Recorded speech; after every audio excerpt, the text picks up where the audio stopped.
Hello there, and welcome to another Starfield video. Today we're going to be talking about the creations menu and ways I think it needs to be improved and some kind of issues I have and many other viewers have. So, as we all know, creations is the mod option for Starfield. When you're loading the game, you click creations. It combines the kind of the paid mods with the free mods into a nice little neat package. Well, neat's probably not the best word for it, but it's got quite a few things wrong with it. So I suppose one of the first major things with it that's something you guys may not be aware of, every time you open this menu, even if you don't touch your mods, when you back out, okay, no, I think you actually have to touch your mods, never mind. So when you touch your loader at all and you back out, let me show you again, the game doesn't actually do like a proper, like a reload of the game. Like for instance, in Fallout 4 and Skyrim, when you load the creations and you say you mess the mods, like let's say for instance, I enable this mod, right? And I back out, it'll say the creations, the game will now reload your data. That's a lie. It won't actually reload your data. In Fallout and Skyrim, it would actually restart the game somewhat. In this, it wouldn't. So now if I click continue and load the mod, there's a high probability, depending on the mod you're using, that some things aren't going to load correctly. Like, for instance, on my heavily modded playthrough, where I play on my stream, if I do something like this, most of the animals in the game become invisible. I don't know why. It requires Gary will become invisible. And it basically forces you to do like a full kind of load. You have to quit and read out, or you have to quit the game and load back in. Don't know why Bethesda kind of opted against doing that. Maybe they intended on it to kind of auto load, but it doesn't. So that's obviously a small issue, one that hopefully Bethesda will remedy, but we can remedy for the most part. So obviously, if you're ever loading new mods or just messing with mods, always restart your game. The next thing, and this is probably one of the major things. So obviously, as you're looking through here, we have kind of mixes of paid and free mods. There's no real kind of categories for paid versus free. The only real way you kind of have of finding where the paid mods are is you go to the verified creators, because verified creators can make paid mods. And usually what you'll do is you'll click on sort and you go to, I believe, descending, sorry. And then you can kind of see, the week's paid mods, but it doesn't always show the week's paid mods. Like for instance, we've got some of Tennessee's mods. We've got the Icarus device. I believe that's Star Wars stuff, Owl's mods. And it basically any sort of verified creator, when they upload a mod or update a mod, it goes here. I really wish Bethesda kind of separated the paid mods versus the free mods, just to kind of make navigating easy, because here's the thing, right? I realize that paid mods, they're a big thing. They make Bethesda, I'd say, a sizable amount of money. But not everyone's a fan of paid mods, and some people like to not involve themselves in the paid mods. And obviously, look, it's a business. They're going to try and kind of sprinkle things in. But for the purpose of, let's say, for instance, if you want to find them paid mods, it can be very tedious. Like I said, you can go in here, and you can go to descending and you can scroll here, but you could be scrolling for hours. Like, let's say there's like a paid mod that I remember that came out like last year. I'm like trying to find it. Unless you know the name of it, you're going to be basically scrolling through here and like hoping that it appears somewhere. Now keep in mind, there's a lot of mods and a lot of paid mods, and this, doesn't always get you where you need to go. Kind of an overhaul of the categories in general would be really nice. Just because, well, yeah, they're like, we have like this one here, like most popular this month, and we click it, and if we do descending, like, I don't know what specifically, like, what dictates the most popular. It does seem like most popular is only paid mods or Bethesda content. I guarantee you a lot of money, this is not one of the most popular mods for the month. Also, I doubt that's one of the most popular mods for the month. It seems like, I don't know if Bethesda, like, if they like directly control this sort of thing and maybe they just don't update it. But I feel like the kind of the parameters for like what is most popular should definitely be improved upon. Because just kind of going off of like, for example, you know, I do content on Starfield, and like it's very clear. Obviously, my videos only reach a minute part of the Starfield community because a lot of people, one, don't watch YouTube, or two, you know, they don't really engage in online stuff. That's what a lot of people don't realize. But whenever I kind of review mods, you can generally see what mods people are going to be interested in, you know, via the comments saying, oh, I'm definitely going to get this mod and stuff, and depending on the views. And the only mods I can really see here that I think, like, definitely, like, 100%, obviously this one by Bubs, or Bub, sorry, not Bubs. Because this, yeah, obviously, yeah. I can kind of understand this one because it's a really cool concept. I don't know about this one, obviously very useful, but the rest of them, again, and I'm not like knocking the mod authors themselves because they very well might be, but it seems like really, who's buying that? And if you are buying that, like, fair enough, thank you for contributing to the game, but there's kind of better, cheaper skin packs, like there's a better one there, but even then, it's just, yeah, it's very strange. Now obviously we can go to the most liked this week, which is probably a liked is always a weird one because liking a mod doesn't necessarily mean you're going to download it. Now this one is the most liked this week, and as you can see here, wait, no, I did it wrong.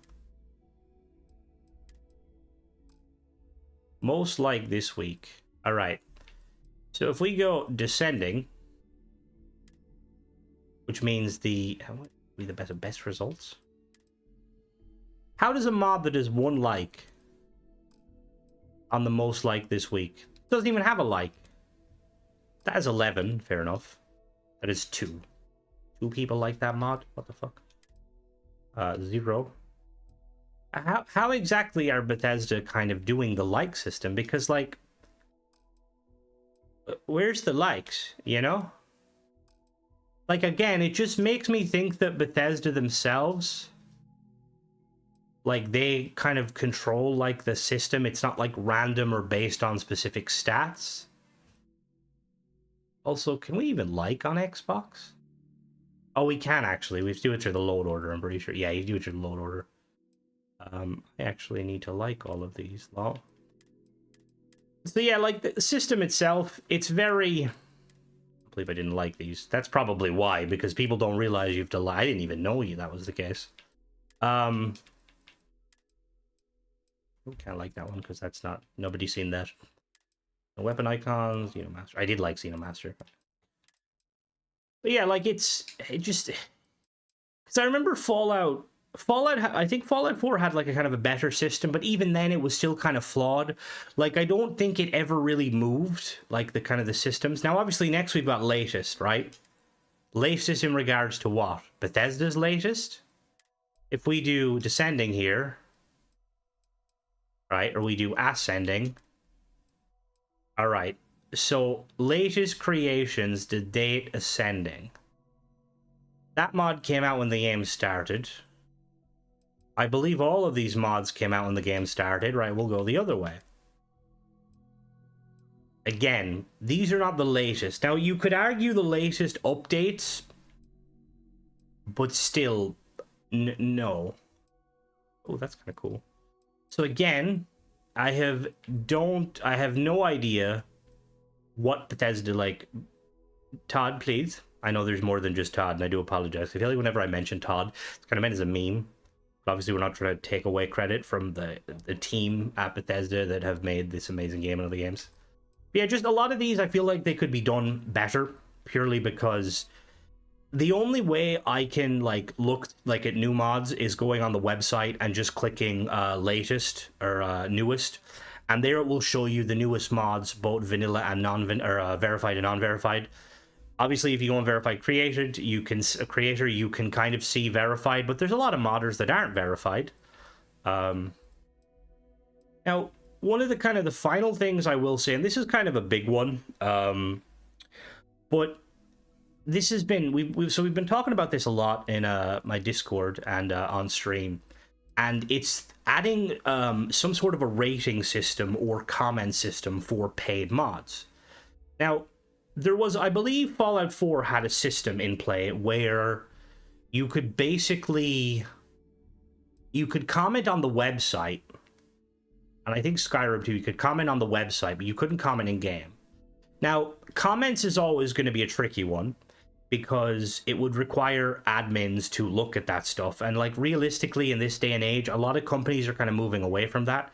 Now, a few people in the chat were kind of saying you could do things like use AI as a kind of a way to kind of weed through kind of, you know, comments and stuff and determine what is legitimate. At the very least, I think a rating system would be very good, as well as, so that way when somebody, and it's limited to people who purchase the mod so that it can't be trolled. And that way, you know, you buy the mod. If the mod works, you can give it a rating. But I feel like a rating system on its own doesn't do exactly what you kind of want it to do. Because one of the biggest things I think would be when you, let's say for instance, you purchase a paid mod, and let's say the paid mod doesn't work or isn't as, you know, as advertised. Like, what, you rate it like a 0 star? That really doesn't do much, because like that rating doesn't really tell players. Like, you could be just angry because maybe the mod author is a fan of Call of Duty and you're not. I don't know where I was going with that. But some sort of a system, or like a kind of a like even like imagine like predetermined kind of choices. Like, you can click on the mod and you can kind of give feedback, and like there'd be like 4 or 5 options, like, you know, like, really love this mod works as intended, had some issues but overall worked. This mod doesn't work as advertised. This mod caused issues with my games. You know, like 5 or 6 options that you can click, and that way the mod author themselves and Bethesda can then kind of use that as feedback. Because, you know, you rate something 2 stars, that doesn't necessarily tell the mod author and Bethesda that the mod is bad. That just means that the person doesn't like the mod. Whereas if you have the option for feedback, this mod killed my pet gerbil. You know, at least like, okay, that's problematic. We should probably fix that. But yeah, pretty short video, but it's one I wanted to cover because I do feel like the creation system, the creation system has kind of changed the various iterations. Like in Fallout and in Skyrim, there was 2 different kind of systems. There was the modding, which was all for mods, and there was the creation club, which was for paid mods made by Bethesda. Now, obviously, with Starfield allowing creators themselves to make paid mods, we can have that feature. And as much as I would like it, I understand why, because ultimately it's about business. Bethesda want to kind of keep the paid mods in view of the free mods to try and entice you to buy stuff. Look, it's a business at the end of the day. Bethesda's not the only one that does it. They're probably one of the least egregious companies to do it. You know, looking at you, Call of Duty, 25 fucking euro for Ninja Turtles. What am I, 12? Do I want to play Call of the Ninja Turtle? Maybe. Do I want to pay that money? Hell no. Cowabunga, dude, am I right? But anyway. But it'd be a lot better if they kind of were to refine the system, because this, realistically, this is going to be the system going forward. This is going to be the system for Skyrim 2, for Skyrim 3, for Fallout 4.5, for Fallout 5, for Elder Scrolls 6, for Starfield 2, no ship parts boogaloo.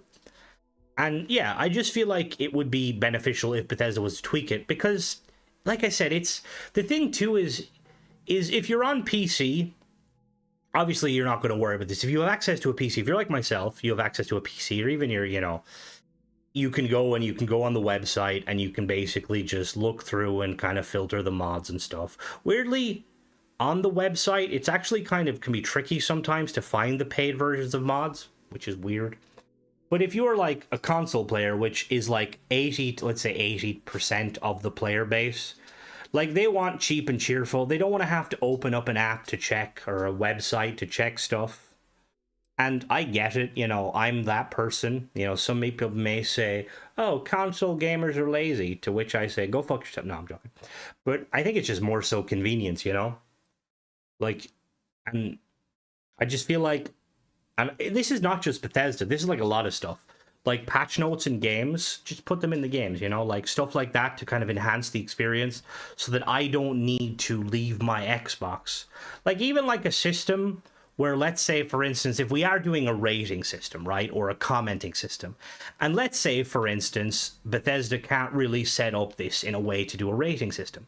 Some games, like I think, for example, War Thunder, if I'm playing War, and I haven't played that in a long time, if I'm playing War Thunder on my Xbox, I can press a button and it will open Microsoft Edge and bring me to the website. Even if it was something like that, like if Bethesda, like, look, we can't add a rating slash kind of reporting system on the in-game creation menu, but if you press a button, it'll bring you to the mod page on the website. Something like that would be just super advantageous. And again, I'm using it on my Xbox. Everyone has Edge, you know. It's kind of like when people used to say, does your Xbox 360 not come with Uno? I don't think mine did, weirdly, which I always found kind of weird. Also, I didn't know what Uno was as a child. But yeah, that's pretty much it. It's a little short video, but I wanted to kind of cover it because I feel like, you know, the creation system, the creation menu, I don't even know what you call it. It's cool. We've got some awesome mods, both paid and free. But I think just a little bit of changes, and we could have an absolute banger of a system. Plus, there's obviously like alternative like modding websites and stuff. But, and I've always said this, I'm always going to be a creations person because one, both on Xbox and PC, the modding, it's simple, just click and play. It's like, oh, you want this mod? Bang, done. Oh, you want this mod? Bang, done. And that's... Oh, actually, one last thing. And this is a kind of a major / minor thing. Bethesda, can you please fix the bookmarks and the libraries? I can't remove bookmarks. Back out. I go back in. It's still there.